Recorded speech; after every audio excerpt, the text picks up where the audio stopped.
नमस्कार, आदाब। आप देख रहे न्यूज़ 924 आसनसोल। मैं खुर्शीद चैनल में खैर मकदम करता हूँ। दोस्तों, कुछ ही दिनों के बाद मगरबी बंगाल में असेंबली इलेक्शन का ऐलान होने वाला है।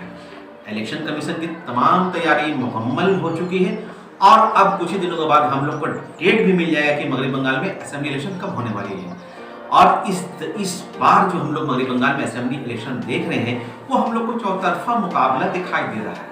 एक तरफ जहां तृणमूल तैयारी कर चुकी है, बीजेपी भी जबरदस्त टक्कर उसको देते हुए दिखाई दे रही है। दूसरी तरफ एक जोट बन रहा है और वो जोट है कांग्रेस और माया मोहाज का। इसके अलावा एक और नई चीज पर हम लोग को असेंबली इलेक्शन देखने को मिल रही है, वो है अवैसी की पार्टी और उनका तालमेल अब्बास सिद्दीकी से हुआ है। अब्बास सिद्दीकी ने भी हाल ही में एक नई पार्टी का ऐलान किया, तो मुमकिन हो कि वो लोग दोनों मिलकर इस बार मगरबी बंगाल का असेंबली इलेक्शन लड़ें। और उनके आने से अब जो ये इलेक्शन है, ये हम लोगों को चौतरफा इलेक्शन दिखाई दे रहा है। लेकिन इलेक्शन आने के बाद तमाम पार्टी तैयारी में जुट गई है और इस तैयारी में कैंडिडेट भी लगभग तय की जा चुकी है। यूं तो सियासी गलियारों में चर्चा है और तरह तरह के कयास लगाए जा रहे हैं। आज हम न्यूज़ 924 एक नई पेशकश लेकर आप लोग के सामने आई है कि इस बार उल्टी असेंबली से मुमकिन उम्मीदवार कौन है, यानी वो उम्मीदवार जिनको टिकट मिलने की संभावना है।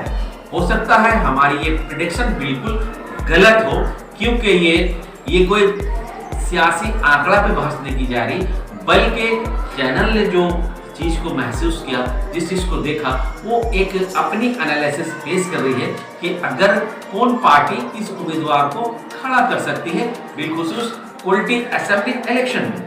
अगर हम लोग उल्टी असेंबली इलेक्शन में बात करें तो ये तो तय नहीं हुआ है कि माया मोहाज और कांग्रेस का जोट हो रहा है कि नहीं हो रहा है। अगर जोट हो जाए तो फिर ये सीट किसके पाला में आता है, कांग्रेस के पाला में आता है या फिर माया मोहाज के पाला में आता है। अगर हम लोग कांग्रेस की बात करें तो उल्टी हल्का से कांग्रेस का एक बहुत ही मजबूत दावेदार और उनका नाम है चंडी दास चटर्जी, क्योंकि पुराने कांग्रेसी हैं और इलाके में उनकी अपनी अच्छी पकड़ है। तो अगर कांग्रेस को टिकट मिलता है तो यहाँ पे हम लोग चंडी दास को टिकट लेते हुए दिखाई दे रहे हैं। और अगर उनके साथ यदि कांग्रेस नई नस्लों को प्रेफरेंस करती है तो उनके साथ सुकांत दास को भी हम लोग देख सकते हैं। सुकांत दास भी कांग्रेस के एक मजबूत दावेदार है। अगर ये टिकट अगर फॉरवर्ड ब्लॉक को मिल रहा तो फॉरवर्ड ब्लॉक में कोई हम लोग को मुकाबला नहीं दिखाई दे रहा, क्योंकि मानिक लाल आचार्य के बाद हम लोग को एक एक्टिव नेता वहां पे भवानी आचार्य दिखाई दे रहा है। क्योंकि मानिक लाल आचार्य की ज़ैफ़ुल उम्र है, उनकी तबीयत भी खराब रहती है, जिसकी वजह का और उन्होंने 2-4 प्रेस मीट में माजरत भी चाहिए कि इस बार वो इलेक्शन नहीं लड़ेंगे। तो जिसकी वजह कर ये अंदाजा लगाया जा सकता है कि अगर यदि मानिक लाल आचार्य टिकट इलेक्शन इस बार नहीं लड़ रहे तो फिर ये टिकट फॉरवर्ड ब्लॉक की वो भवानी आचार्य को मिलती हुई दिखाई दे रही है।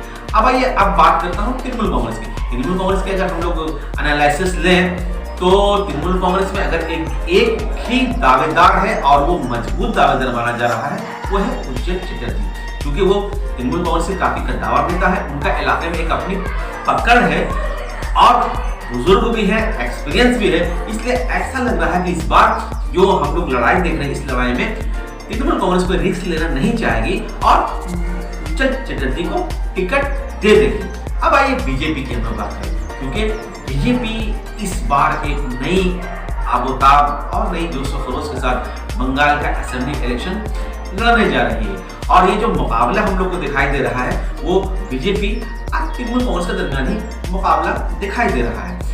इसी वजह कर इस बार अगर हम लोग बीजेपी के लिस्ट को तरतीब दें तो यूं तो बहुत सारे लिस्ट नामों का जिक्र आया है और जो कैंडिडेट हैं बीजेपी के, उसमें बहुत सारे लोगों ने बीजेपी की तरफ से उम्मीदवारी की ख्वाहिश जाहिर की। लेकिन हम लोगों ने जो 5-6 नामों को एनालिसिस किया, वो एक मजबूत दावेदार हम लोग को दिखाई दे रहे हैं। उनमें से एक नाम केशव पोद्दार का है, दूसरा नाम सुब्रतो मिश्रा का है, उसके बाद गोरा चटर्जी को हम लोग देख रहे हैं। और अगर लेडीज की बात की जाए तो कहीं ना कहीं तनुजा सिन्हा भी दिखाई दे रही है। लेकिन उसके साथ साथ एक यंग, जिसको हम लोगों ने देखा कि ये अक्सर बेहतर बीजेपी की रैलियां में, बीजेपी के प्रोग्राम में हम लोग को दिखाई दिया, उनका नाम अमित गोरा है।